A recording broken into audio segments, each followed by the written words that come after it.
अस्सलाम वालेकुम viewers. Diabetes के पेशेंट्स को अक्सर एक बहुत ही अमूमी शिकायत होती है कि डॉक्टर साहब पाँव में जलन बहुत होती है या पाँव सुन्न हो जाते हैं, पूरी रात सोया नहीं जाता। इस कंडीशन का नाम डायबिटिक पेरिफेरल न्यूरोपैथी है। इस कंडीशन को आपने कैसे ट्रीट करना है, पिछली वीडियो में हमने बात की थी कि आपने रिस्क फैक्टर्स और ग्लाइसीमिक कंट्रोल को ऑप्टिमाइज़ करना है। आज हम बात करेंगे ड्रग ट्रीटमेंट के ऑप्शंस के हवाले से। जो फर्स्ट लाइन ट्रीटमेंट ऑप्शंस हैं दैट इज़ एंटी डिप्रेसेंट्स। उसमें आपके पास दो ऑप्शंस हैं, सेरोटोनिन नॉरएपिनेफ्रिन रीअपटेक इनहिबिटर्स यानी डुलोक्सिटिन या वेनलाफेक्सिन, और ट्राईसाइक्लिक एंटी डिप्रेसेंट्स यानी एमिट्रिप्टिलिन और नॉरट्रिप्टिलिन टाइप जो ड्रग्स हैं। ये दो ऑप्शंस हैं आपके पास एंटी डिप्रेसेंट्स में।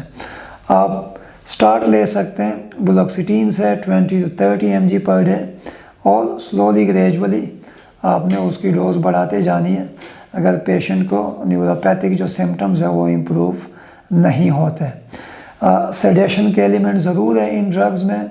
बाज़ औक़ात पेशेंट्स को एटेक्सिया यानी बाज़ औक़ात डिज़ी स्पेल्स, गेट के इश्यूज़, चलने फिरने में मसला हो जाते हैं इन ड्रग्स के साथ। तो आपने इन मरीज़ों को वो साथ ही दवाई स्टार्ट करने के साथ ही आपने एक्सप्लेन करना है। दूसरा जो आपका इम्पोर्टेंट पॉइंट है ट्राईसाइक्लिक एंटी डिप्रेसेंट्स के साथ, कि इसके साथ मरीज़ को अक्सर ड्राई माउथ और बर्निंग मिक्चुरेशन, बाज़ औक़ात यूरिन रिटेंशन में पेशेंट चले जाते हैं। तो आपने ये साइड इफ़ेक्ट्स भी मरीज़ को एक्सप्लेन करने हैं। प्रीगेबलिन हमारे पास एंटी सीजर मेडिकेशन है जो सेकेंड लाइन एजेंट यूज़ होता है। गाबापेंटीन एंटी सीजर मेडिकेशन है जो एज सेकेंड लाइन यूज़ होते हैं आफ्टर एंटी डिप्रेसेंट्स। अब थर्ड जो ऑप्शन है that is combination of both यानी antidepressants plus anti seizure medications. इन केसेस में जहाँ पे सीवियर न्यूरोपैथिक पेन है पेशेंट को, आप प्रीगेबलिन को कंबाइन कर सकते हैं अलॉन्ग विद डुलोक्सिटिन। अगर इससे भी काम नहीं बन रहा तो टॉपिकल ऑप्शंस भी आपके पास अवेलेबल हैं। टॉपिकल ऑप्शंस में आपके पास कैप्साइसिन जिसके पैचेस भी आते हैं, क्रीम भी अवेलेबल है, या लिडोकेन पैचेस। ये दो टॉपिकल ऑप्शंस में आपके पास अवेलेबल हैं अगर किसी पेशेंट को सीवियर न्यूरोपैथिक पेन है जो ट्रेडिशनल ड्रग से रिलीव नहीं हो रही।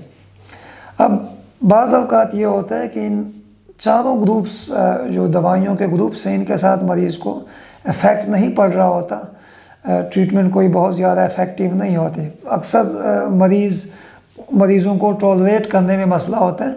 उन केसेस में आपके पास एक ऑप्शन है trans epidermal nerve stimulation, TENS, TENS।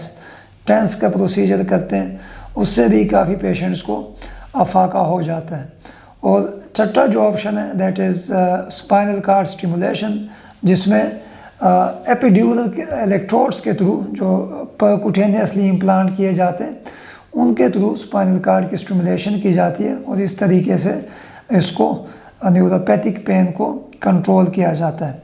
सातवां जो ट्रीटमेंट ऑप्शन है दैट इज़ एक्यूपंक्चर।